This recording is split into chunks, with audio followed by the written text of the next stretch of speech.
చూద్దామండి. హైదరాబాద్ నుంచి మహేష్ రాస్తున్నారు.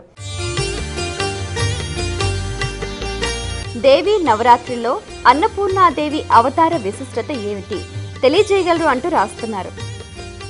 ఆశ్వీజ మాస ప్రారంభం నుంచి పాడ్యమి నుంచి దశమి వరకు కూడాను శరన్నవరాత్రి మహోత్సవాలు జరుగుతున్న శుభ సందర్భంలో ఆ జగత్కల్పవల్లి త్రిశక్తి స్వరూపిణిగా సాక్షాత్కరిస్తోంది. ఈ త్రిశక్తి స్వరూపంలో దాగిన పరమార్థం ఇచ్ఛాశక్తి, క్రియాశక్తి, జ్ఞానశక్తి యొక్క స్వరూపం.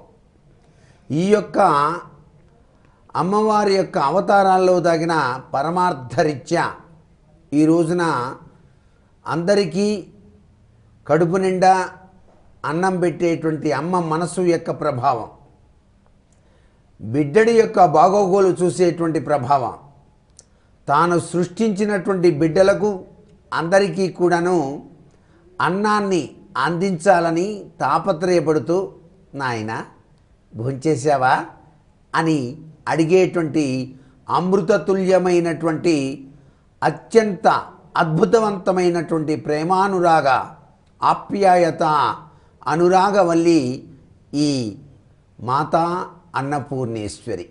అందుకే భిక్షగాళ్ళు కూడాను భవతి భిక్షాందేహి అమ్మా మాతా అన్నపూర్ణేశ్వరి అని చెప్పేసి ఇంటి ముంగిటకు వచ్చి భిక్షాటన చేసేటువంటి సంప్రదాయం కనిపిస్తుంది. ఎప్పుడైతే మాతా అన్నపూర్ణేశ్వరి అని చెప్పేసి ఒక్కసారిగా అంటామో ఇక్కడ ఉన్నటువంటి వ్యక్తుల మనసుల్లో వెంటనే దానం చెయ్యాలి అనేటువంటి గుణగణాలు పెంపొందుతాయి.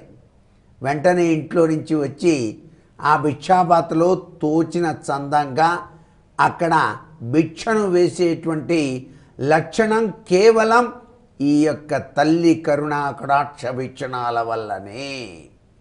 అంటే కడు పేదవారికైనా సరే ఆహారాన్ని అందించేందుకు ఆ తల్లి యొక్క అమృతతుల్యమైనటువంటి ఆ అక్షర సంపుటి ఈ ప్రపంచంలో అందరికీ కూడాను జీవకోటికి అన్నిటికీ కూడాను అన్నాన్ని ప్రసాదించే అమృత కల్పవల్లి. కాబట్టే ఈ దసరా శరన్నవరాత్రి మహోత్సవాలలో ఆ చక్కని తల్లిని అలంకరణ చేసి అమ్మ మాత అన్నపూర్ణ తల్లి అనుగ్రహించు అంటూ ప్రార్థన చేసేటువంటి అలంకార వైశిష్ట్యం, దానికి సంబంధించినటువంటి చక్కటి పూజాది కార్యక్రమాలు, నైవేద్యాలు ఇవన్నీ కూడాను ఈ దసరా శరన్నవరాత్రి మహోత్సవాలలో అత్యంత విశిష్టవంతమైనటువంటి ప్రధాన భూమికను అన్నపూర్ణాదేవియే కాపాడి రక్షిస్తుంది. సస్యశ్యామలవంతమైనటువంటి పంటలు పండటానికి కూడాను ఈ తల్లి కరుణే. అందుకే యాదేవీం సర్వభూతేషు శక్తిరూపేణ సంస్థితా నమస్తస్త్వై నమస్తస్త్వై నమస్తస్త్వై నమో నమః. శక్తితత్వం ఎక్కడి నుంచి వస్తుంది? మనిషి పుట్టాలన్నా కూడాను అన్నం తింటేనే కానీ ఆ యొక్క పుట్టుకకు నాంది పలకలేం. అంటే రేతస్సు ఉద్భవించడానికి కూడాను అన్నపూర్ణాదేవి యొక్క అనుగ్రహం కావాల్సిందే.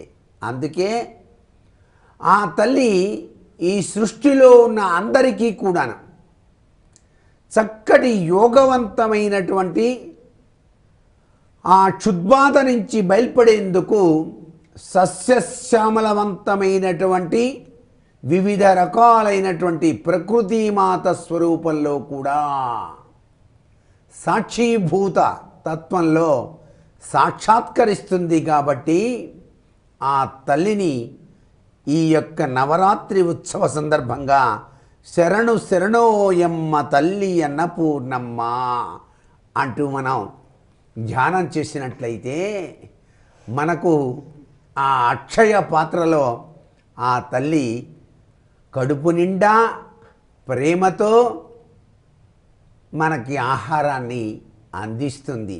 అందుకే ఈ పుణ్యభూమిలో కాశీ దివ్యక్షేత్రంలో కాశీ విశ్వేశ్వరుని సన్నిధిలో ఆ తల్లి అలా కూర్చొని ఈ ప్రపంచానికి చక్కటి అన్నపూర్ణమ్మగా మాతృత్వ ప్రేమను అందరికీ పంచేటువంటి అమ్మగా, అమ్మల కన్నా అమ్మగా అందరికీ కూడా చక్కటి ఆహారాన్ని అందిస్తుంది.